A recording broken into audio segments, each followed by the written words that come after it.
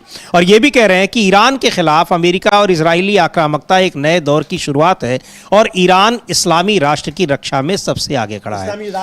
हाँ, इस्लामी राष्ट्रों की रक्षा में।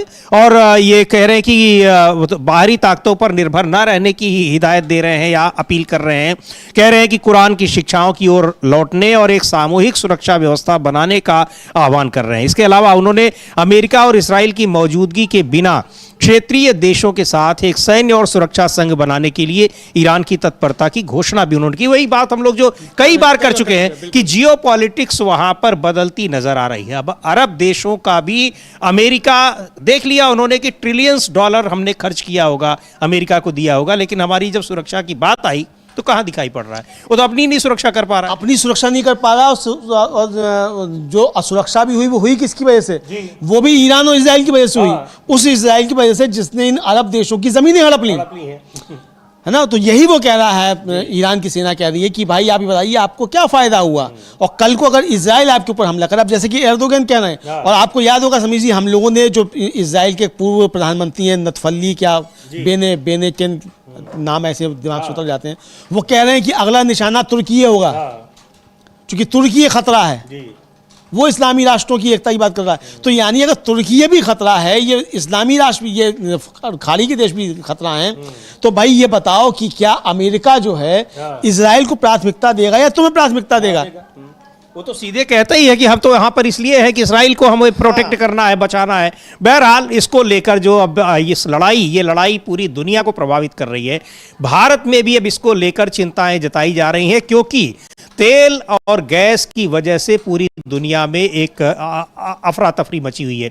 आज शाम ऑल पार्टी मीटिंग होने वाली है और बताया जा रहा है कि प्रधानमंत्री के बजाय गृह मंत्री अमित शाह शायद इस बैठक की अध्यक्षता करेंगे, लेकिन विपक्ष इसके अगर नहीं प्रधानमंत्री अध्यक्षता करते हैं तो शायद वो इसका बहिष्कार करे, क्योंकि संजय राउत सीधे सीधे कह रहे हैं। कांग्रेस के नेता हैं प्रमोद तिवारी, वो क्या कह रहे हैं ऑल पार्टी मीटिंग को लेकर, उस पर भी हम लोग बात करेंगे। लेकिन उनका भी ये कहना है कि इस बैठक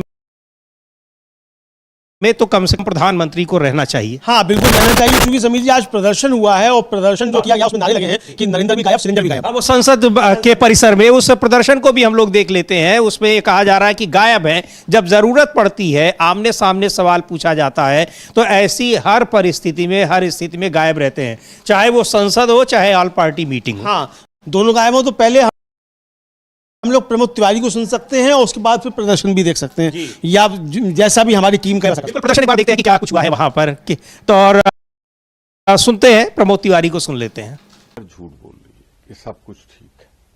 गांव में चले जाइए, कस्बों में चले जाइए, शहरों में चले जाइए, एलपीजी की कमी है। नवरात्र के महीने में, ईद के महीने में हर जगह कमी दिखाई पड़ी है। तो उस पर हम आज अपने कर्तव्य करने शाम को विपक्ष ये ऑल पार्टी मीटिंग बुलाई गई है, प्रधानमंत्री ने ही घोषणा की, लेकिन खुद अगर प्रधानमंत्री नहीं आ रहे हैं तो फिर विपक्ष की क्या प्रतिक्रिया होती है। लेकिन संसद भवन में भी, संसद परिसर में भी आज भी नारे लगे हैं, और कि गैस भी, सिलेंडर भी गायब और नरेंद्र भी गायब। सुन लेते हैं क्या किस तरीके से नारे लगाए गए और वहां प्रदर्शन किए गए।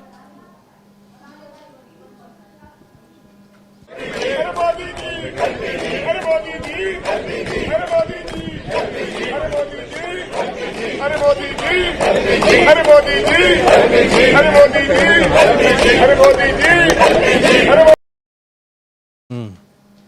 तो यहाँ पर नारे लग रहे हैं, विपक्ष प्रदर्शन कर रहा है कि सिलेंडर भी खाली और वादे भी खाली और खोखले। तो ये अब देखना है कि 5 बजे जब ऑल पार्टी मीटिंग होती है उसमें प्रधानमंत्री नहीं जाते हैं तो विपक्ष की प्रतिक्रिया क्या होती है। लेकिन जो लड़ाई चल रही है मध्य पूर्व में, ईरान के खिलाफ अमेरिका और इसराइल मिलकर लड़ रहे हैं, नतीजा अब साफ दिखाई पड़ रहा है कि बुरी तरीके से पस्त हो चुके हैं इसराइल भी और अमेरिका भी। कोशिश कर रहे हैं कि किसी तरह से ईरान बातचीत पर राजी हो जाए, युद्ध विराम पर राजी हो जाए, लेकिन ईरान का साफ तौर पर कहना है नो सीज फायर, किसी भी कीमत पर युद्ध विराम नहीं होगा। आगे क्या कुछ होता है रहेगी इन सब पर हमारी नजर। बने रहिए डीबी लाइव के साथ। इस कार्यक्रम को भी यहीं समाप्त करते हैं। मुझे और अमलेंदु उपाध्याय को दीजिए अनुमति। नमस्कार।